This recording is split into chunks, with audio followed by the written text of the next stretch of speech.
मंथन के हमारे सभी साथियों को अमर बहादुर सिंह का राम राम।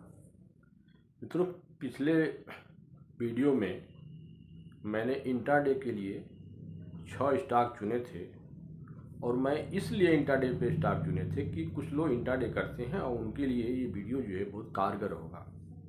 बड़े दुख के साथ कहना पड़ रहा है कि एक तो उस वीडियो को बहुत लोग कम देखे, लोग लाइक करना तो बात छोड़ दीजिए जो है, और उन 6 स्टॉकों में मेरे 4 स्टॉक हूबहू जो है अपने टारगेट को पूरा किए जो है। तो मैं ये सब आपके लिए करता हूँ। हमें कोई बहुत रुचि नहीं है कि मैं इंट्राडे पे आपको स्टॉक बताऊँ, उस पर काम करूँ। इसलिए अब मैंने ये विचार किया है कि अब इंट्राडे पे मैं कोई भी कॉल जो है आप लोगों को वीडियो के माध्यम से नहीं दूंगा जो है। अब बात करते हैं इस बाज़ार की जो है। देखिए, पिछले अगर पिछले वीडियो में देखिए, जिसमें मैंने कहा था कि बाजार जो है साइडवेज है और निफ्टी एक रेंज में है जो कि 25,600 से 25,800 का एक दायरा है और उसी में अभी भी चल रहा है। आज बाजार में देखिए कि निफ्टी बैंक निफ्टी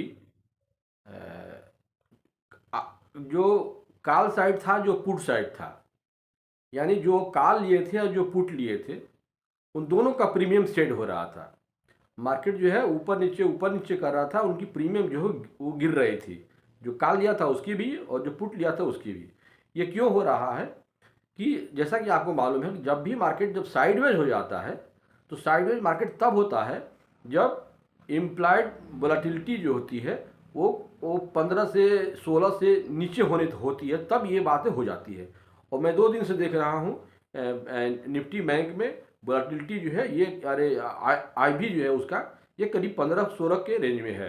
ये जब 20 के ऊपर जब तक नहीं निकलेगा तब तक कोई डायरेक्शन नहीं लेगा, चाहे ऊपर का जाए या नीचे का जाए। अगर मान लीजिए कि कॉल साइड में अगर उसको बढ़ना है तो कॉल साइड में इम्प्लाइड वोलेटिलिटी को जो है 20-21 से ऊपर होना चाहिए, या नीचे का जाना हो तो पुट साइड में ये बात होनी चाहिए। ये दोनों ही अभी नहीं हुई हैं, इसीलिए मार्केट ये साइडवेज में है। लेकिन हमें लगता है कि ये बहुत समय नहीं लेगा और कल एक मूव आपको देखने को जरूर मिल जाएगा, ऊपर या नीचे। निफ्टी अगर ऊपर की तरफ जाती है तो उसको 24,700 फिर 800, ये सब कई हर्डल है उसको जो है। और लेकिन मेरा जो अपना आकलन है, जो मैं विश्लेषण करके अब अपने सारे डाटाओं को देखते हुए मुझे जो अनुमान है कि कल निफ्टी में एक बड़ी गिरावट आने के चांसेस ज़्यादा हैं। अब कल क्या होगा ये देखिएगा, लेकिन मुझे लगता है कि निफ्टी में कल जो है 24,500 के आसपास, ये 24,530 के आसपास निफ्टी की क्लोजिंग होनी चाहिए और बैंक निफ्टी की 53,100 के आसपास होनी चाहिए। ये दोनों हमारा जो ये आज मैं बता रहा हूँ कि निफ्टी का 24,530 और बैंक निफ्टी का 53,100, इसको आप जो है चाहें तो कल आप एक बार देखिए कि अगर मार्केट नीचे आता तो ये लेवल टच करता है या नहीं करता है। दूसरी बात कि अगर आप निफ्टी में सेंसेक्स में जब रिलेशन आप देखते हैं ना, यानी कि निफ्टी अगर 10 पॉइंट बढ़ा तो स्वाभाविक है कि जो सेंसेक्स होता है उसका 2.5 से 3 गुना बढ़ता है। यानी कि निफ्टी अगर 10 पॉइंट बढ़ा तो सेंसेक्स 25 हो जाता है, 30 हो जाता है, इसी के रेंज में रहता है। बड़ा अचरज था, आज निफ्टी जो है 31 पॉइंट के आसपास में प्लस में हुआ है और सेंसेक्स जो है वो 16 पॉइंट प्लस में हुआ है और फिर बैंक निफ्टी तो मान लीजिए माइनस हो गया। तो ये बता रहा है कि सेंसेक्स इसलिए कम बढ़ा है क्योंकि जो निफ्टी बैंक के जो 12 शेयर हैं उनका उसमें वेटेज होता है और इसलिए वो जो है वो उसकी जो 2.5 गुना 3 गुना होना चाहिए वो नहीं हुआ है। तो ये निफ्टी में और बैंक निफ्टी में थोड़ा इसका भी हमें ख्याल करके चलना होगा। जहाँ तक एफआईज के बिकवाली और ख़रीदारी की बात है तो देखिए आज उन्होंने कैश में भी बेचा है, फ्यूचर में भी बेचा है और ऑप्शन में भी बेचा है। हालांकि बिकवाली बहुत कम ही है, लेकिन ये मात्रा इसलिए महत्व है क्योंकि इसके पहले जब वो बिकवाली करते थे तो फ्यूचर में हो सकता था कि वो बाइंग कर लेते थे, ऑप्शन में सेल कर देते थे या कैश में बाइंग कर देते थे। इस बार जो है वो तीनों में, हालांकि वो उनकी साइज जो है छोटी है, कैश में 1,000 के आसपास है और फ्यूचर में हमारे ख्याल से करीब 600 या 250 की आसपास है, और उतने ही करीब जो है वो ऑप्शन में भी है। लेकिन ये थोड़ा, ये जो आप थोड़ा जो देख रहे हैं ना, ये बहुत दिनों से वो अपनी कंसोलिडेट कर रहे हैं पोजीशन, नीचे की या ऊपर की जो है। और हमें पूरा उम्मीद है कि बाजार को ऊपर नहीं जाना है, नीचे जाना है। आज उससे अगर देखा जाए तो अगर आईटी सेक्टर में इन्फोसिस जो है वो अपने आप में बहुत महत्व का है। इन्फोसिस में बहुत बाइंग है, और हमें लग रहा है कि वो ऑल टाइम हाई की तरफ अब निकल जाएगा। और इस सीरीज में पूरे दिसंबर में हमें लग रहा है कि 2000 के जो उसका 2000 के नीचे का हाई है वो तोड़ सकता है। और कल इन्फोसिस हमारा आंकड़ा ये है कि 1994 1994 का एक बार उस आंकड़े के पार जरूर करेगा।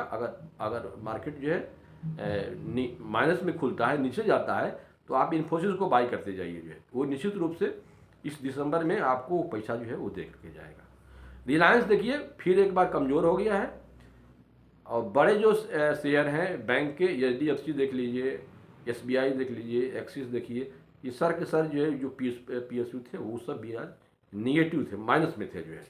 तो ये सब कुछ ऐसा आइडिया दे रहा है कि बाजार जो है वो बहुत ऊपर की तरफ नहीं जाएगा और नीचे की तरफ जाएगा। और अगर नीचे की तरफ आता है तो पहले की जो रफ्तार थी अक्टूबर वाली, वही रफ्तार जो है वो दिसंबर में भी हो सकती है।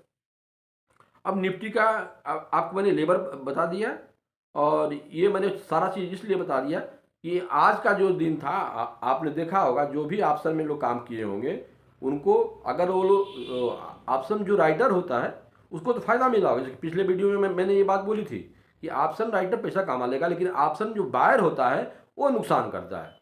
ये दोनों बात बड़ी समझने की बात है। मैं अक्सर देखते हैं हमारे वीडियो पे कुछ लोग कमेंट करते हैं कि मैंने 24,800 का कॉल ले लिया है दिसंबर सीरीज की, फलाना ढेकाना, इस तरह से जो है उनको ये समझ में नहीं आता है कि जो ये प्रीमियम जो आप लेते हैं, जो खरीदते हैं, ये प्रीमियम होता क्या है, पहले तो यही नहीं समझ में आ रहा है जो है।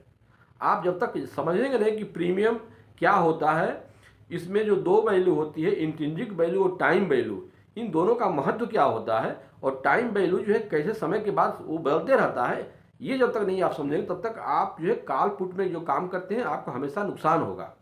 मार्केट अगर मान लीजिए सपोज के लिए कि आपने 24,600 का कॉल ले लिया है, और सपोज के लिए कि उसकी वैल्यू 50-60 रुपये चल रहा है, अगर जो है 24,600 अगर सवेरे 24,585 पे मार्केट था और शाम को भी 585 पे ही बंद होता है, तो भी आपका जो प्रीमियम 50 रुपया वाला है ये 32 रुपया हो जाएगा। ये आप नहीं समझेंगे तब आप ऑप्शन में काम करने लायक अभी नहीं है। और इसीलिए अक्सर लोग ये कहा जाता है ना कि ऑप्शन में जो नुकसान होता है, इसीलिए कि लोग प्रीमियम को समझ नहीं पाते हैं, डेल्टा वैल्यू नहीं समझेंगे, और उसमें जो है वो जो टाइम डिक है इसको नहीं समझ पाते, इसलिए नुकसान होता है। इसलिए मेरी आप सबसे जो मैं सबकी बात नहीं कह रहा हूँ, जो लोग एक्सपर्ट हैं उनकी बात नहीं कह रहा, लेकिन जो नए लोग हैं और जो कम पूंजी लगा के और अधिक से अधिक पैसा कमा जाए इस लालच में ऑप्शन खरीदते हैं, उनसे मेरा निवेदन है कि एक बार आप जो है वो पढ़िए कि ऑप्शन क्या चीज़ होती है, प्रीमियम किन चीज़ों से बना होता है, कैसे कितना मार्केट निफ्टी या निफ्टी बैंक कितना बढ़ेगा तो मेरा प्रीमियम कितना बढ़ेगा, ये सब डेल्टा के ऊपर निर्भर करता है। तो ये सब आपको एनालिसिस जब तक नहीं आएगी तब तक आप ऑप्शन में काम करेंगे तो आपको हमेशा नुकसान हो जाएगा। और आपके पास पैसा उतना रहता नहीं है कि आप राइटिंग कर सकें, राइटिंग मतलब सेल कर सकें। ऑप्शन जो ऑप्शन जो शेयर होते हैं उनको हमेशा प्रॉफिट होता है, क्योंकि उनको जो टाइम वैल्यू जो होती है ना वो प्रीमियम में वो मिल जाता है जो है, मार्केट कहीं जाए जो है। तो इसलिए मेरा ये हालांकि मैंने इस पे ऑप्शन पे इंट्रिंसिक वैल्यू, टाइम वैल्यू पर 2-3 वीडियो मैंने पहले बनाया है, अगर आपको समय मिले तो आप उस पर ज़रूर जाइए। लेकिन मेरी आपसे गुजारिश है कि ऑप्शन में काम ना करें। ऑप्शन में जब तक आप नहीं समझ पा रहे हैं हर चीज़ को जो है, तो आप हाथ अपना क्यों जला रहे हैं, नहीं करना चाहिए। तो मेरा आज का ये वीडियो स्पेशली जो है वो निफ्टी और बैंक निफ्टी पे था।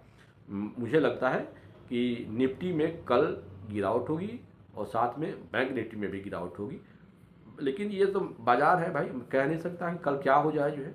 लेकिन जो आंकड़े बता रहे हैं, क्योंकि मैंने आज देखा कि निफ्टी कॉल साइड में इम्प्लाइड जो वोलेटिलिटी है वो लगभग 7-8 के करीब था जो है, और निफ्टी बैंक में इम्प्लाइड वोलेटिलिटी 15-16 था। तो 15-16 में तो समझ में आ रहा है कि वहाँ ऑप्शन का जो प्रीमियम है वो सेट हो रहा है, दोनों कॉल में भी पुट में भी। लेकिन निफ्टी में मुझे बहुत डेंजर लग रहा है, हो सकता है कि निफ्टी में एक बड़ी गिरावट भी आ सकती है। तो कल देखिए, कल बाज़ार कैसे खुलता है, क्या होता है, और जो चीज़ें मैंने आपसे डिस्कस किया इसका आप ध्यान जरूर रखिए। जो है, जब भी बाज़ार में अगर आप ऑप्शन में काम कर रहे हैं तो आपको इन सब चीज़ों को, डेल्टा की वैल्यू, थीटा की वैल्यू, और फिर ऑप्शन प्रीमियम में इंट्रिंसिक वैल्यू और टाइम वैल्यू, ये क्या होता है इसको एक बार आप समझने की कोशिश कीजिए।